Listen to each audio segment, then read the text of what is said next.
Buenas noches, ¿cómo están? Buen domingo, bienvenidos a Opinión Pública y vamos a correr. ¿Por qué vamos a correr? Porque hay mucha información. La semana está arrancando los domingos a esta hora, tal vez porque es cuando está surgiendo la información, porque lo decía Jairo en algún momento, Massa lo impuso de alguna manera en la agenda, porque los portales, porque los colegas de los diarios, bueno, empiezan a recabar información de esta elección, de esta interna que tiene mucha actividad el día de la semana, donde estábamos por ahí más acostumbrados a descansar. Así que en Opinión Pública te decimos, la semana política empieza y arranca acá. En un ratito te vamos a contar qué es lo que va a pasar mañana con la causa que tiene en vilo a todos los argentinos, o por lo menos debería tener en vilo a todos los argentinos, o por lo menos debería ser una de las causas más importantes que la justicia esté investigando. Creo que uno la podría parangonar, no lo sé, con AMIA, con Embajada, con Río Tercero. Estamos hablando del intento de asesinato a Cristina Fernández de Kirchner. Y en un ratito vamos a estar viendo si esto que te estoy contando y la información que te voy a dar respecto de lo que va a suceder el día de mañana, si no hay sorpresas, está todo preparado en el despacho de la jueza Eugenia Capuchetti para que le ponga la firma. Pero esto que te estoy contando, con la seriedad que tiene y con un hecho que para muchos fue un antes o va a ser un antes y un después en la política nacional, ¿qué pasa con ustedes? ¿Qué pasa con la opinión pública? ¿Qué pasa con las redes? ¿Lo creen o no lo creen? ¿Y qué significa que no se crea que efectivamente lo que sucedió hace cuánto ya, 10 días, fue el jueves primero, ¿no? El jueves primero de septiembre con Cristina Fernández de Kirchner fue un hecho que sucedió, que tuvo lugar y no una burda puesta en escena para victimizar a la vicepresidenta, vaya a saber uno con qué objetivo, no sé, electoral tal vez, la verdad es que no lo sé. Gila nos va a estar dando en un ratito los números y lo que pasó con la oposición. Van a estar sentados acá dos hombres que fueron protagonistas. Uno creo que no sé si lo tenía pensado. Por un lado, Hugo Yasky estuvo ayer en la ya famosa misa en la Basílica de Luján. El obispo pidió disculpas, vieron a todo el oficialismo prácticamente dando presente en esta misa por la paz, contra el odio. Pero ¿qué pasó con la oposición que dejó esos lugares vacantes? Todos estamos acostumbrados cuando hablamos y cuando repasamos las grandes crisis internacionales de ver al arco político entero. Bueno, la oposición no fue. Dice el gobierno que los convocaron, que ellos eligieron no ir. ¿Cuál es el gran problema? Y vamos a ir a la encuesta en un ratito, la que tenemos. ¿Les creen al gobierno cuando hablan de diálogo, cuando convocan al diálogo? Vamos a ver qué decía hoy en un ratito el Cuervo Latorre, que contó en la intimidad, contó una situación que se da, en general, no públicamente, pero él lo hizo público en la radio, lo hacía hoy en Millennium, que se comunicaron con varios líderes de la oposición, del espacio opositor de Juntos por el Cambio, convocándolos a la mesa, al diálogo, a parecer a una cuestión de unir a los argentinos, a que sea un punto de inflexión el intento de asesinato a Cristina Fernández de Kirchner, y que la respuesta fue: tenemos mucho quilombo dentro del espacio.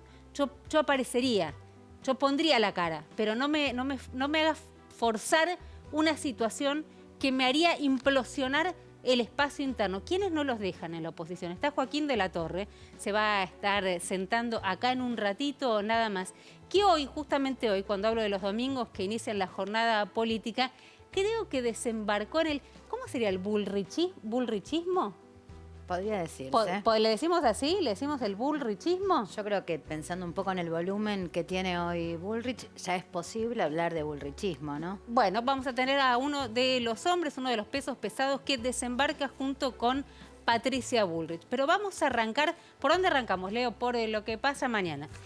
A ver, te voy a contar, porque no quiero tergiversar una sola palabra, lo que está pasando en estos momentos, a esta hora en los tribunales federales de Comodoro Pi, el diálogo entre la jueza María Eugenia Capuchetti y el fiscal Carlos Rívolo. Atención, porque está todo, pero absolutamente todo, preparado para que mañana la jueza ponga la firma del procesamiento tanto de Sabac Montiel como de Brenda Uliarte, de ambos dos. ¿Por qué? Tentativa de homicidio en grado de tentativa, grado de indefensión de la víctima, arma civil, etcétera, etcétera, etcétera.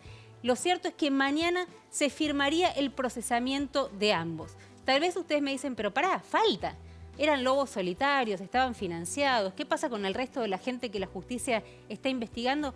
A la justicia le alcanza, al fiscal Rívolo le alcanza. Y lo que hay es apuro. ¿Por qué? Porque sienten que la causa en un punto se desvirtuó. Y lo que tendría que ser una de las causas más importantes que está investigando la Argentina, pasó a ser para algunos de ustedes algo casi grotesco, ¿no? Casi como una película, bueno, acá vamos a develar, pero una película como de Porcel y Olmedo, ¿no? La banda de los copitos. Estamos hablando de que alguien gatilló a centímetros de la cabeza de Cristina Fernández de Kirchner. ¿Qué es lo que está probado hasta el momento? No tienen dudas, ni la jueza ni el fiscal, punto. Que hay, por supuesto, una imagen, que esa imagen corresponde a la persona, justamente a Sabac Montiel, a una de las dos personas que está detenida. Que había balas en la pistola Versa, que la sabía manipular. Se están viendo imágenes el día de hoy de la tarjeta SIM que se rescató del teléfono de Sabac Montiel, donde se muestra que sabía perfectamente manipular esa Versa. ¿Por qué no salió? ¿Por qué no, cuando gatilla 2 veces no sale la bala? Bueno, porque no supo, porque se puso nervioso, porque no quiso, porque fue simplemente una alerta, pero lo que se ve en su tarjeta SIM, que efectivamente se pudo rescatar, es que este hombre tenía muy claro cómo manipular un arma para cometer un asesinato. Con todo esto, al fiscal y a la jueza les alcanza para dictaminar un procesamiento. ¿Por qué lo quieren hacer rápido? Insisto, porque se desvirtúa lo que está pasando en la causa, porque hay gente que vuelve a cuestionar la cadena de custodia, más allá de que dicen le dieron a un pinche, realmente, digamos, a un pinche de la federal, la responsabilidad de llevar el teléfono que podía tener la prueba más importante que estaba investigando hoy la justicia. Por suerte la justicia lo pudo hacer por otros métodos.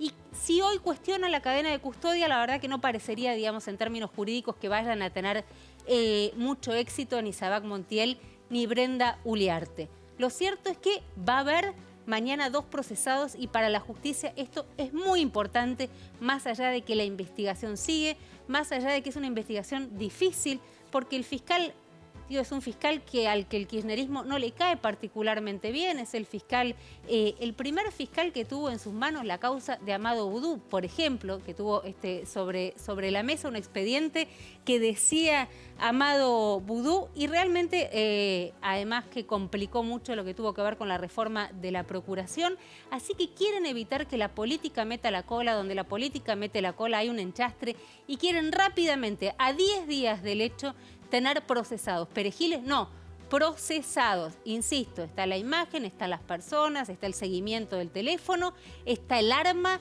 Bueno, no declararon ninguno de los dos, los tiempos procesales se lo permiten, así que atención mañana a lo que pueda suceder con Capuchetti y Rívolo, si no es mañana es pasado, digo por los tiempos de la justicia, pero no quieren que pase mucho más, que empiecen y que sigan las dilaciones, las polémicas, las especulaciones, y por otro lado queda la federal. ¿Actuó con negligencia o se le puede imputar algún tipo de delito penal? Ahora, más allá de esto, volvemos a la encuesta, a ver dónde tenemos la encuesta, a ver dónde la tenés por ahí, me saco los anteojos y me fijo, acá la tenés. La encuesta, ¿crees en la nueva postura dialoguista del gobierno? ¿Sí o no? Podés votar hasta las 11 de la noche y te vamos a contar cuál es la nueva postura dialoguista del gobierno a partir de lo que pasó. Lo expresaba hoy el Cuervo Larroque, secretario general de la Cámpora, ministro de Desarrollo y Hábitat de la provincia de Buenos Aires. Queremos dialogar, la oposición es la que nos está diciendo que no. ¿Le creen al gobierno cuando lo dice? Decía Larroque, no va a ser la única oportunidad lo de Luján. No se busca imagen o fotos, sino generar conversaciones que permitan salir de esta locura. Esta falta de diálogo de la que venimos hablando hace mucho tiempo, que arranca con la falta de diálogo interna entre Cristina Fernández de Kirchner y Alberto Fernández y Cristina Fernández de Kirchner, se extiende a la oposición. Horacio Rodríguez Larreta dijo, con el kirchnerismo no se dialoga, y el Cuervo Larroque sale a decir hoy, señores, terminemos con esta locura, siéntense del otro lado. ¿Le cree la oposición? Mirá, te adelanto un poco con lo que dice Patricia Bullrich. A ver qué le contestaba. Le creo 0 al kirchnerismo cuando convoca a una misa por la paz y el diálogo, una nota muy larga que le daba hoy al diario Clarín, básicamente descree de cualquier iniciativa en términos genuinos para superar esta crisis y esta falta de paz social que estamos viviendo y que venga por parte del kirchnerismo. Ahora, Diego Corbalán, vení, dame una mano porque vamos a ir, ¿cómo andás? ¿Bien? ¿Cómo va? Vamos a ir a ver un poco qué es lo que pasa del otro lado, con ustedes, con la opinión pública, y qué fue lo que pasó en las redes con todo esto. Bueno, lo que pasó fue una catarata de acusaciones cruzadas sobre lo que para algunos fue un ataque y para otros no. Y en el saldo, bueno, en cuanto a la negatividad alta por supuesto, y acá fíjate, esta es la evolución en Ayúdame rojo. Porque yo veo liñitas, cosas. En rojo está Sí. la evolución de los que creen, los que creyeron durante la primera semana posterior al atentado que efectivamente hubo un atentado. Fíjate que arranca por arriba el 96%. O sea, el 96% de los encuestados la primera semana post hecho creyeron que sí. Que el primer día, una Sí. vez conocido el hecho, Sí. esta en realidad no es una encuesta, es lo que nosotros evaluamos de lo que se estaba charlando en las redes sociales, especialmente en Twitter. Más del 96% creía que había un atentado, la conmoción del momento. Fíjate que todavía la cantidad de menciones diarias no era alta, pero el día posterior, con el feriado, salta prácticamente a 290.000 menciones que hablaron específicamente de este episodio. Y fíjate cómo ya empieza a bajar al 80 y tanto por ciento, 60 y pico, y posteriormente los picos más bajos, digamos las marcas más bajas, para luego recuperar un poquito la idea de que hubo un atentado. Pero mira, vamos a la línea azul. Fíjate cómo fue creciendo muy bajito, muy tenue, muy discreto, hasta tocar valores más altos entre lo que fue el fin de semana, cuando pasó el fin de semana del atentado, jueves, viernes, sábado y domingo, y sin tanta información, los usuarios en redes sociales consideraban que no había atentado.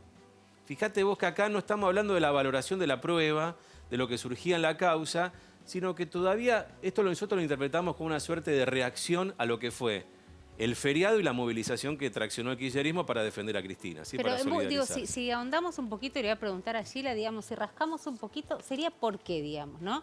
Esta falta de credibilidad de un hecho que vimos todos, que a mí me sorprende enormemente. Vuelvo a esto, ¿no? Si salgo a preguntarles, todos vieron volar a los bolsos de López que nunca volaron en el convento. Sin embargo, vimos la imagen, vimos al tipo gatillándole en la cabeza a Cristina Fernández de Kirchner, que a menos que sea, realmente no lo sé, pero digamos, una actriz excepcional, donde te digan, mira, hay un tipo con una pistola cargada, cargada, te va a gatillar, pero vos tranqui, flaca, porque sabes que la bala no va a salir. ¿Qué posibilidades hay de que tenga esa reacción? Aún así, aún con las imágenes, el 80 y ¿llegó hasta cuánto? Y prácticamente sí, la idea de que no hubo, ¿De que no hubo? llegó prácticamente sí al 80 y tanto por ciento. Y claro, incluso durante este fin de semana siguiente al atentado, de los días posteriores de la semana, incluso se instaló fuerte la idea de que había sido una pistola que había tirado agua. Entre aquellos que dijeron que no había un atentado. Por eso Pero digo, acá te habla del descrédito de la clase política y te habla del descrédito de la justicia, que creo que a las 72 horas ya te estaba mostrando que la pistola era la pistola. Bueno, pero también hay que tener en cuenta que habían pasado cosas, vos sabés mejor que yo, que no sucedieron en la causa y que pasaron después. Poner en la mira la custodia y demás, que fueron cosas que habían aparecido en las redes sociales como cuestionamiento, o por ejemplo el pedido de renuncia de Aníbal Fernández, por ejemplo, y días después se conoció que Aníbal Fernández había ofrecido su renuncia. Bueno, en el mientras tanto todo se acomodó y en el promedio de la primera semana después del atentado, a nosotros nos dio en redes sociales que de los que hablaron del atentado, el 55% dijo que no lo hubo y el 45% que sí. Es una tendencia a no creer, una tendencia no es muy marcada, pero es una tendencia que bueno, está por encima del 50% que dice que no hubo un atentado. Con elementos, como decís vos, certeros de la causa y un poco con especulación y con posturas propias de las redes sociales a favor o en contra en clave de grieta. Si estos números le ponemos la neutralidad a aquellos que hablaron del atentado sin un pronunciamiento a favor o en contra, te da tercios. Esa variación final te da tercios, es decir, te dan en 30 y pico, más o menos entre uno y otro, Está bien, lo cual está mostrando que hay una grieta política también en esta discusión. No, por supuesto que sí, Diego, pero yo vuelvo a mirar. Gracias, Diego, de verdad No, te agradezco un montón porque nos das, digamos, material para seguir discutiendo. Lo quería hablar un minutito con Sheila. ¿Cómo estás, Hugo? Ahora vamos a hablar con vos. El número es altísimo. El número y la es verdad alto. que es muy difícil, y les voy a ser honesta. Es difícil hacer un programa político, digamos, en la Argentina. Uno hace mucho tiempo que trabaja de esto. con estas características, ¿qué es lo que falta, digamos? Porque tampoco confían en la justicia. ¿Cuánto dijo? ¿50 y...? 51, 54, creo. 55, 55. El azulcito, digamos, los que no creían era 55. Acá, más allá de la grieta, de la cuestión política, digamos, o más acá, porque supongo que tiene mucho que ver, hubo un hecho que se vio. Y hubo un hecho que la justicia, que no es, digamos, claramente lo marqué, nadie podría decir que Carlos Rívolo es un fiscal que adhiere, digamos, al kirchnerismo, si querés hablar de los fiscales kirchneristas. Acá hay una causa que encontró un lugar, una forma, una arma, que mañana estaría dispuestos a firmar un procesamiento. ¿Qué es lo que hace que ese 55% de la gente no lo crea? Bueno, déjame decirte 2 o 3 cosas. Lo primero es, se está dando un proceso importante de burbujas de opinión, ¿no? Digamos, y sesgo de confirmación. La gente que está dispuesta a creer lo peor de aquel que rechaza.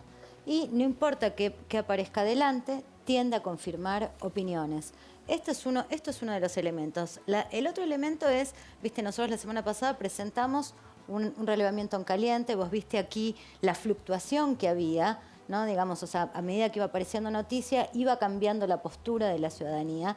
Y nosotros sabemos que hay mucha volatilidad en términos de las creencias que se van dando en función de la evolución de lo que va pasando con la noticia. Entonces, yo también te diría ahí, ojo con el tema de la evolución, y una cosa más, nos hace falta más investigación. Por ejemplo, en esta semana, lo que nosotros descubrimos en la investigación cualitativa es que la idea de circo la podemos leer de este modo: si no hay pan, que haya circo. Y es una idea que no le pega solo al kirchnerismo. Circo es la política, y eso explica por qué en esta semana también creció la antipolítica. Pero entonces, para mí circo es Messi, circo no es inventar una tentación. ¿Entendés lo que te digo? Digamos, circo, el famoso pan y circo, o pan o circo, como lo estás planteando, es el mundial, es el plan, no el plan llegar, sino, digamos, el plan Qatar. Pero hay también una idea de no un circo, atentado. Bueno, bueno, a ver, desde la razonabilidad, por supuesto que sí. La pregunta que tenemos que hacernos es qué nos pasa como sociedad, que estamos en este nivel de descrédito, de delirio, de negar lo evidente, ¿no? Digamos, porque uno puede decir son cosas distintas, ¿no? Digamos, o sea, una cosa es que no te interese votar, que rechaces la figura política, que no te guste, que creas, que tengas algunas consideraciones negativas sobre la figura. Que creas que son todos chorros, lo que quieras. Y otra cosa es negar lo evidente, ¿no? Digamos, que es un poco parte de lo que pasa. Yo creo que también es cierto que el tema de creencia, no creencia, digamos, que el estudio del caso requiere como un abordaje un poco más complejo. No solamente cree que es real, no cree que es real, porque creo que acá el hubo atentado, no hubo atentado, se mezcla con otras cosas, que es, ¿ha habido uso político o no ha habido uso político? Entonces, la idea de Pero esa es otra pregunta. Es otra pregunta, pero se mezcla, por eso te digo que a veces los modos en que nosotros diseccionamos o armamos algunas preguntas o ordenamos algunos criterios no siempre expresan la complejidad del sentir ciudadano, que pone en juego esto, o sea, la sospecha, la duda, y la sospecha por ahí no tiene tanto que ver con si hubo un par de chiflados que salieron, que llegaron, se tomaron un subte y salieron y pusieron en jaque a la democracia, ¿no? Digamos, a dispararle a un líder nacional, a una líder nacional, o se trata de toda esta dinámica de donde se juntan y se aglutinan posiciones realmente, digamos, donde, estoy dispuesto a creer lo peor del otro. Y parte de eso yo creo que tiene que ver con los problemas de convivencia ciudadana. Digamos, por eso prende también del otro lado la idea de odio, ¿no? Digamos, los odiadores son los otros, los que están dispuestos incluso a fingir un atentado son los otros. Y creo que eso es una escena muy delicada. Creo que se dio los primeros días, creo que fue cambiando, por lo menos en la evolución que nosotros vamos relevando, fue cambiando a lo largo de la escena, lo viste recién, volatilidad, y creo que también ahí aparecen cosas, que empujan la sospecha respecto de, se borró el arma, aparecieron cosas, ¿entendés?, en el medio. Sí, que como pasa, nada, llegó abierto el coso. Llegó abierto el sobre, se borró el teléfono. Argentina, está bárbaro. Bueno. A ver, perdone, no somos de los que nos gustan enojarnos, ¿no? Pero hay momentos donde la verdad que es como agotador. Otra vez, ¿cómo estás, Hugo? ¿Qué tal? Muy bien. Venimos escuchando y hemos visto pasar, creo que a todos los dirigentes de la oposición, del oficialismo, han estado sentados ahí. Ahora Jairo te va a hacer un cafecito. Me olvidé el mío ahí en la punta. ¿A vos te parece? Ahora no, me parece un horror, ahora lo voy a ir a buscar. Y básicamente, digamos, todos estaban como de acuerdo con la necesidad de diálogo, consenso. Sin embargo, la foto que se vio ayer, más allá de las apreciaciones de un sector que decía la Basílica se transformó en una unidad básica, no estaba la oposición. Y la sensación de este lado es sumamente frustrante, porque no creo, trato de recordar, pero que ningún país haya salido, digamos, sin una mesa de diálogo, de consenso con la oposición. Estaban solo ustedes en la Basílica y creo que 2 intendentes de la oposición, ¿no? Sí, creo que, digo, más allá del acto en la Basílica, está claro que estuvimos, después de 39 años de un ciclo de democracia ininterrumpida, al borde del abismo. Todos sentimos eso. Y creo que si no hubiese habido una falla mecánica, hoy la Argentina sería un país en el que hubiese habido un enorme retroceso en términos de democracia. Cuando se habla del nuevo diálogo, no es que un día se le ocurrió al oficialismo, bueno, a ver, ¿qué podemos inventar hoy? Lunes 2 de septiembre vamos a inventar el nuevo diálogo. No es eso. El nuevo diálogo surge de la necesidad de refundar un pacto democrático que se rompió. Pero por eso digo, la foto, ¿no les pareció que faltaba la mitad? No, claro, por supuesto, pero por eso te digo, creo que esa foto todavía... Hay lugar para que se dé. Hay que intentar que exista y creo que la oposición tiene que entender que así como sucedió cuando nosotros éramos oposición y hubo un alzamiento contra un gobierno democrático y la democracia estaba todavía dando los primeros pasos, el peronismo no dudó en estrechar filas y en firmar un pacto democrático, y creo que eso sirvió para transitar, para reforzar un tránsito que no era fácil. Creo pero que Hugo, ahora si yo te pregunto a vos, ahora se lo vamos a preguntar a Joaquín de la Torre también, pero si yo te pregunto a vos, ¿por qué esta desconfianza? ¿Por qué se miden de esta manera con la oposición? ¿Por qué no les creen? ¿Por qué no creen que sea genuino? Mirá lo que decía, la tenemos a Patricia Bullrich por ahí, a ver si, que fue una de las que habló hoy, ¿no? Le creo 0 al kirchnerismo cuando convoca una misa por la paz y el diálogo. Y bueno, porque la oposición no es un todo homogéneo, es heterogéneo. Desde ya que Patricia Bullrich le va a querer 0 al kirchnerismo, va a decir que no hubo atentado, va a decir que la banda de los Copitos hay que darle el Premio Nobel de la Paz y va a plantear cualquier delirio. Pero no puede haber en la oposición alguien que diga, che, me están haciendo un poco de trampa. Yo coincido que el oficialismo tiene que hacer gestos de diálogo y está bien.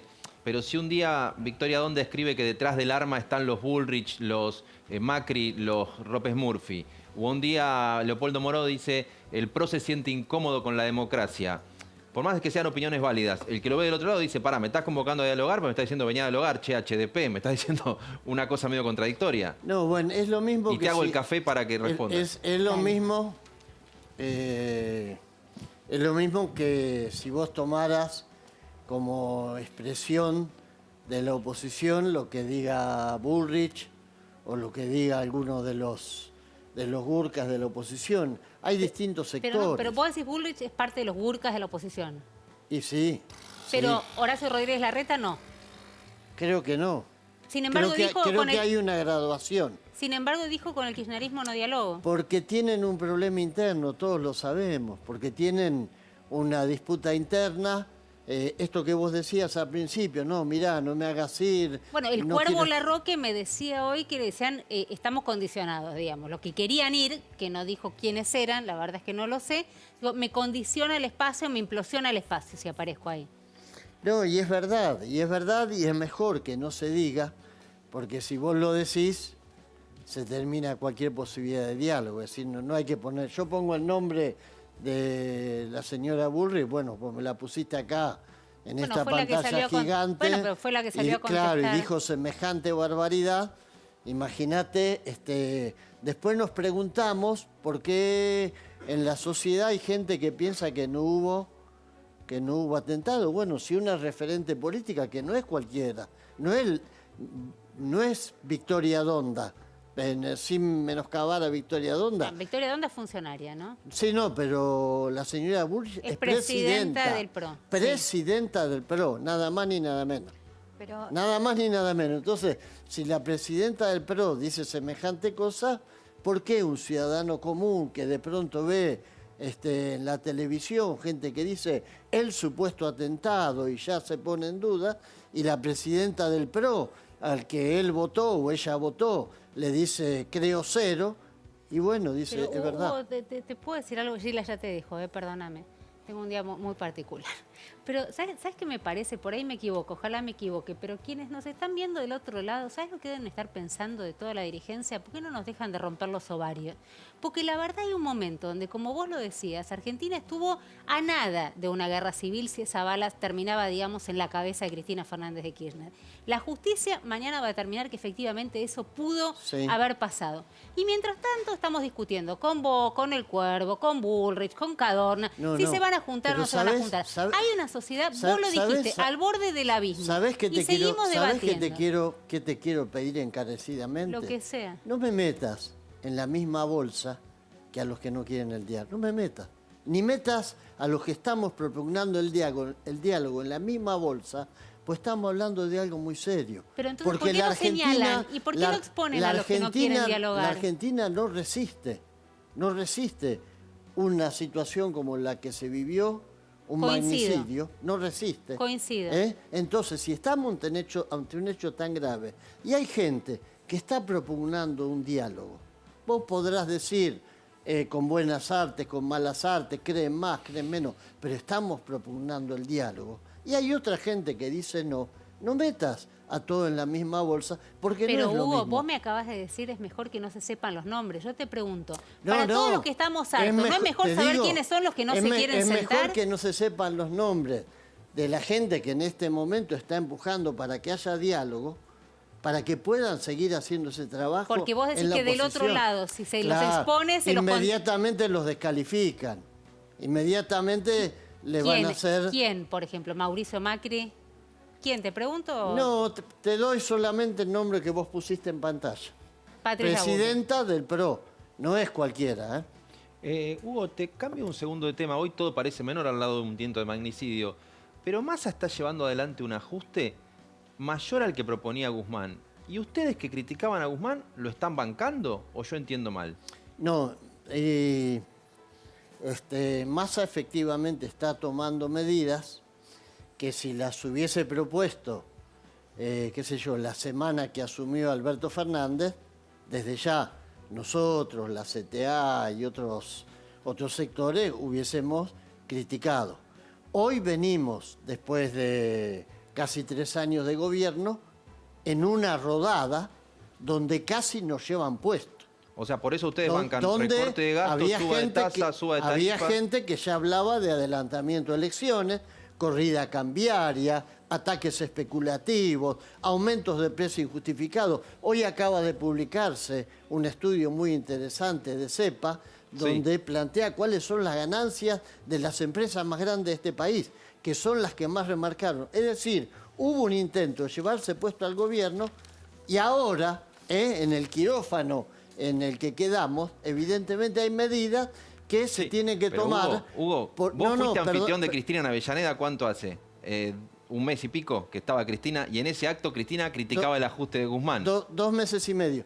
No, y hoy está Massa y no suena extraño. No es el ajuste de Guzmán. Guzmán tuvo una política económica nefasta. Guzmán permitió que 27.000 millones de dólares... Ratificó todo el rumbo Massa. Perdóname. 27.000 millones de dólares que tenía este país Hubiera grupos empresarios que se les ocurriera que tenían que proveerse de aviones, que tenían que pagar toda la deuda que habían asumido con el macrismo porque era impostergable, y graciosamente se les fue concediendo. Guzmán fue... Por eso hoy Massa es un ministro que no se lleva bien con los grupos empresarios. No, para nada. No te estoy diciendo, yo no analizo la realidad en blanco y negro. No puedo analizarla de manera tan infantil. Hoy Massa está tomando medidas que son necesarias para impedir que este país, en términos económicos, salte en pedazos, aunque sean medidas dolorosas. Que el señor Guzmán no tomó, que irresponsablemente fue eludiendo. No tomó porque se los trababa Cristina. No. Ese es, mirá, te pongo un ejemplo concreto. Cristina fue una crítica acérrima a la forma en que se malgastaron las reservas de este país. Si nosotros hubiésemos tenido esas reservas, los grupos económicos que jugaron al golpe financiero no nos hubiesen movido un pelo. Lamentablemente nos tomaron con las defensas bajas, y esa es responsabilidad pura y exclusiva de este personaje que vino de la Academia de Estados Unidos y terminó renunciando. No quiero hacerla larga, pero Hugo, las reservas se fueron en parte para compra de combustible porque se consumía mucha energía porque no subían la tarifa y Cristina lo frenaba. Hay más complejos los análisis que simplemente... Si vos querés que vayamos a análisis más complejos... No, yo lo que marco es una contradicción que tal vez es un problema político. Vos me marcás y me querés hacer análisis, yo también te los hago más complejos. Mirá, se tomaron medidas después de 2 años de una pandemia, con un país que había quedado con una deuda enorme, simplemente para garantizar la fuga de capitales, y en ese contexto el señor Guzmán no estuvo a la altura de lo que hacía falta, no estuvo a la altura de las circunstancias, fue un ministro que lamentablemente hizo mucha zaraza, pero no hizo zaraza con la oposición, lamentablemente hizo zaraza con el gobierno al que pertenecía. Por eso hoy se apoya el plan Guzmán vía Massa. Por eso, no, perdóname, no tiene nada que ver el plan Guzmán con lo de Massa. Vos estás equivocado. Yo creo que vos tenés que leer un poquito... No, en serio. Bajar el gasto en subsidios, subir las tarifas, subir la tasa de interés, pedirle renegociación al fondo. Mirá, pedirle renegociación al fondo después del acuerdo que se firmó era inevitable. Era inevitable. Yo no firmé ese acuerdo. Pero todos los que en ese momento no votamos el acuerdo, sabíamos que era inevitable, porque no se podía cumplir ese plan el acuerdo con el fondo en una Argentina, en un país con una guerra, como vos mencionaste, después de la pandemia, etcétera. Massa está haciendo una política económica, que es la única que en este momento lamentablemente se puede hacer. No tenemos margen para otra cosa, cuidando, por ejemplo, que los salarios no pierdan posiciones. La paritaria que se cerró con los docentes, el anuncio que se hizo del aumento a los jubilados, eso en la política de Guzmán no estaba, no figuraba. Sasky, te vamos a volver a invitar aunque no nos tomaste el café. Acá venimos anotando, los que nos toman el café, los que no nos toman el café. Perdón, ¿No le gustó el café? El mismo que me sirvió el café, sí. Después hizo todo lo posible para que no lo tome. Para que no lo tome. Así le queda para delatarle. Así que queda para la próxima. Tenés razón. Cuando tenés razón. Esperamos que vuelvas. Muchísimas gracias, Hugo. Mientras se va acercando el hombre de la Gurka, así lo puedo, el hombre de ¿no? Viene mirando con cara de Joaquín de la Torre, el hombre que vamos a ver si hoy desembarcó finalmente o no en el bullrichismo. Ahí vamos a ver. Habría que decir patismo. Se saludan, no se saludan, difícil. Vamos a ver. Mañana dijimos Día D en la Justicia, también Día D en Washington. Sí, claro. Semana activa de Massa en Washington y mañana termina. Mira, te voy a dar los horarios de la agenda de mañana de Sergio Massa, hora de las reuniones. 11 de la mañana con David Lipton, hombre clave del Tesoro de los Estados Unidos, del Ministerio de Economía de Joe Biden. El número 2 se llama David Lipton, viejo conocido de la Argentina. Es un hombre que pesa en el Fondo Monetario, pero con el que Guzmán quiere hablar para que haya, atención, intercambio entre la AFIP y la Internal Revenue Service, la AFIP Yankee, para chequear dónde están las cuentas no declaradas de argentinos. Tema 1 en el Tesoro de Massa con David Lipton, y sale de ahí, seguro estará en una combi, no en subte, y se va a las 14 reunión con Kristalina Georgieva, la número 1 del Fondo Monetario Internacional. Hay discusión por las metas, lo que tiene que cumplir en ahorro y cumplimiento de déficit fiscal, pero sobre todo en acumulación de reservas. Está tensa la discusión para ver si el Mañana fondo le dicen que hace sí o algún que no. gesto. Y mañana por lo menos buena parte de ese acuerdo va a estar cocinándose. ¿Y vos qué dirías? ¿Que sí o que no? No, que está difícil. Que le van a decir que Que no. van a estar discutiendo bastante Que no les sobre tiran las metas. si le dan algún tipo de guiño o indulgencia para que Argentina pueda cumplir, sobre todo a fin de año, con las metas de reservas. Termina la jornada de reuniones y se vuelve a la Argentina Massa, que estuvo hoy con todo su equipo económico reunido en la capital de los Estados Unidos. A ver, insisto, en este programa, en este equipo, no nos van a escuchar hablar de antipolítica. Creemos en la política, creemos en la construcción desde la política, pero también creemos que hay momentos donde uno se cansa, digamos, hay cierto hartazgo y tal vez es un poco lo que están viendo hoy. Pequeño paréntesis y tiene que ver con, creo que ya está, ¿no? Se largó la carrera de la interna, la oposición hace tiempo, por más que esto pueda sonar obsceno. Hasta ahora solo una dijo quiero. Bueno, pero digo, por Los abajo están demás- todas las mesas a nivel nacional, Sí. todos están Sí, ahí sí. trabajando. Realmente va por mi cuenta, no voy a sumar a mis compañeros. Simplemente quiero decir que creí que había cuestiones que se habían superado en este país y que había reglas de juego que no se tocaban, que tenían que ver con la vida privada es un límite y con los pibes no se meten cuando hay chicos de por medio. Bueno, lamentablemente empezamos a ver que la campaña viene no sucia, roñosa. Estamos hablando, por lo menos y hasta ahora, de la campaña por parte de la oposición, cosa que lamento profundamente. Joaquín de la Torre, ¿cómo andás? ¿Qué tal? Te Gracias hago por invitarme. bien, sé que estás cansado, que fue un día muy particular, que sos creo que un protagonista de la jornada, no sé si lo Por buscaste. suerte no soy ni de River ni de Boca. Ni de River ni de Boca, no sé cómo le fue, no tengo idea. Bueno, Mangel, ¿Cómo te fue? Ganó Boca 1-0. no fue mal, pero Contame. tampoco es tema. Este es un programa de política. Perfecto, Pregunte. listo. No, Perdón, perfecto. perdón. Por favor, Eh, Joaquín. Escuchame una cosa, recién le decía a Yasky, te lo transmito a vos también. Los que nos están mirando del otro lado, ¿no están hartos de ver si nos juntamos, no nos juntamos? Yo te tiro una onda, pero te lo digo por abajo, pero no puedo decir quién me llamó. Ya el propio Massa había hecho lo mismo, me llamaron Claro. para decirme, para felicitarme, pero no puedo decir quién porque los meto en un quilombo. ¿No queremos todos que en algún momento se junten? 2002, digo, no sé, Dualde al lado de cualquiera de ustedes es Sarmiento. La verdad que sí, la gente está harta y en general preocupa gravemente desde acá, desde la política, el nivel de hartazgo que tiene la gente con nosotros. El otro día en Por lo el menos Senado, alguien que lo reconoce. el Bueno. otro día en el Senado, no, lo hice públicamente en la Cámara de Senadores.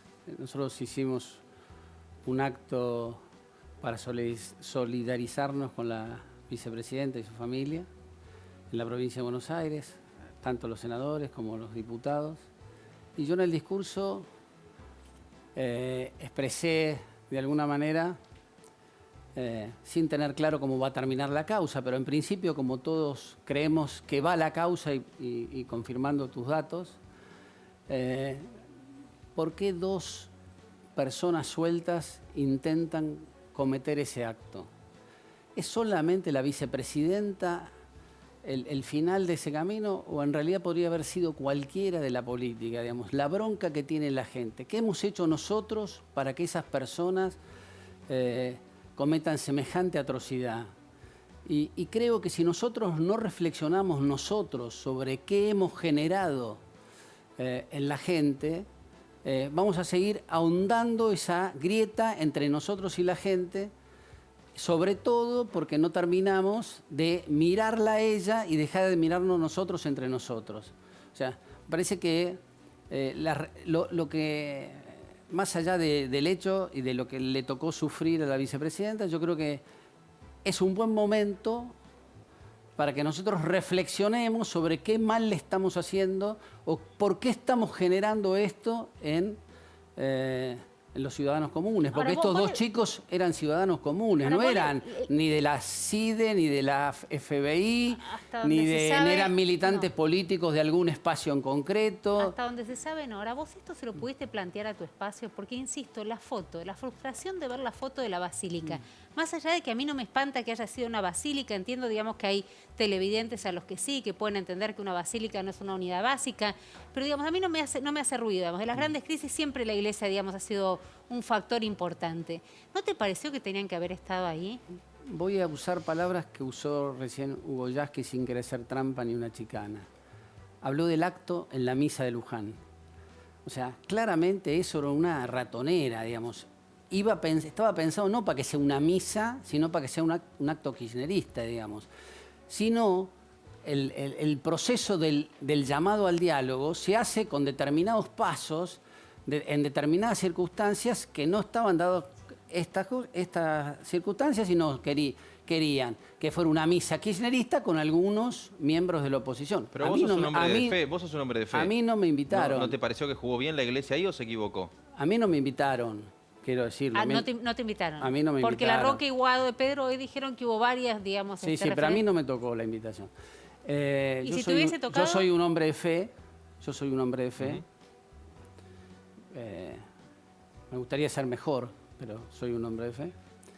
Y yo creo que siempre que se le pide una misa o un acto religioso a la iglesia debe concederlo. Después los límites que no se pusieron, la presencia del arzobispo dando la misa y todas esas son cuestiones internas de la iglesia que resuelven ellos y de la cual ya se arrepintieron hoy. Y yo creo en la buena fe y creo también en el arrepentimiento. ¿Y a vos si te invitabas, iba? ¿Te invitaban, No, iba? yo no dije eso. No. Yo no dije eso. Yo dije que a mí no me invitaron. Pero ¿y si te invitaban? No, porque yo creo que iba a ser un acto kirchnerista. Una ratonera, como dijiste. Una recién. ratonera que fue lo que fue, digamos, de alguna manera. Pero no cambia, digamos, digo, ¿dónde está la actitud de la oposición? Recién veíamos las palabras de Patricia Bullrich, no les creo nada, no les creo una palabra. Es difícil el diálogo así, es agotador. Digo, tal vez si No, hubiesen estado, si yo la creo- mitad, digamos, de la basílica hubiese sido, no sé, el kirchnerismo, el albertismo, llamarlo como quieras, y la otra mitad hubiesen estado ustedes, como en la foto de los grandes líderes mundiales, ¿no hubiese cambiado No algo? hace mucho hubo una misa en Luján donde fueron Macri y Alberto Fernández. ¿Se acuerdan? No fue hace mucho. Que fue celebrada afuera, no adentro. Yo creo que la política tiene dos tiempos y los dos son necesarios y parte de la política. La convicción en el primer tiempo, uno necesita saber qué es lo que piensa, y el diálogo en segundo momento. La política requiere de los dos. Ahora, el proceso de invitación a diálogo, el proceso de demostrar que uno está dispuesto al diálogo es un proceso que debe ser cuidadoso y debe ser respetado para que pueda llegar a un buen lugar. Pero Digamos. si, como dice Patricia Bullrich, no sé si son las haces tus palabras también, no le creen nada al kirchnerismo. ¿Cuándo una convocatoria al diálogo podrían ser? Las palabras, si están ahí, me gustaría Sí. Sí, exactamente, porque tenemos la placa ahí no de- fueron exactamente usadas de esa manera. Cuando convoca una misa por paz y el diálogo, o sea, claramente está, no le creo cero al kirchnerismo cuando convoca una misa. Y bueno, Es que vos... Bueno, pero él tampoco habla de ratonera, digamos. Yo vuelvo a decir, digamos, claramente el proceso de invitación no fue el proceso, no se cuidó las formas ni mostró intención de eso, sino fue intención de llevar a un lugar que era claramente una trampa, donde era una misa del kirchnerismo con algunas caras del... ¿Y a vos te ¿Y sentís qué? representado? Ah, perdón, sí. No, ¿qué puede hacer la oposición? ¿Qué responsabilidad le cabe?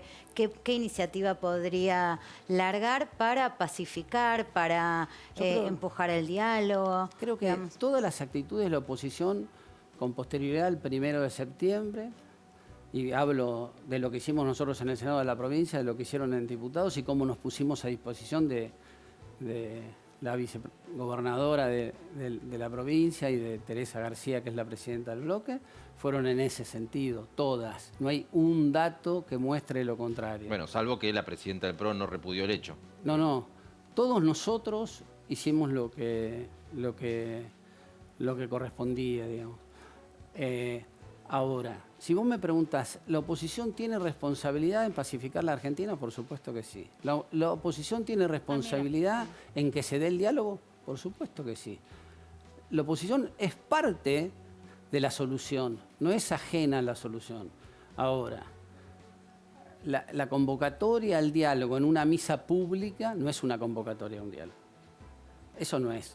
Uno tiene un proceso de reuniones previas, de invitaciones, de cuidado, de muestra de generación de confianza, donde además le tiene que pedir a los propios que no salgan a echarnos la culpa del atentado, que no salgan a hacernos socios de los generadores de odio, etcétera, etcétera, que fue lo que pasó en Ahora, los días posteriores. Joaquín, Ahora, sí. digo,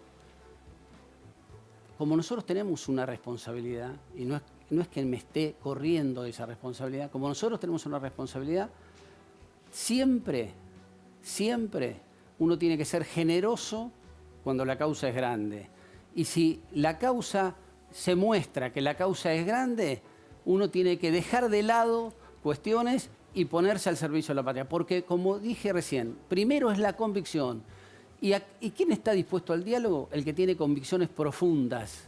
¿Por qué? Porque no le tiene miedo al diálogo. A partir de la convicción profunda está el camino en ese sentido. Ahora, para eso el oficialismo tiene que dar muestras en ese sentido y tiene que frenar agresiones. Ahora te hago cortito porque me matan antes de irnos, no lo tomen literal a los FEME, no nos mata nadie, digamos, pero digamos, me están corriendo con los tiempos. Pero vos sos un tipo de territorio, estuviste en la intendencia, digamos, la verdad que conocés y mucho.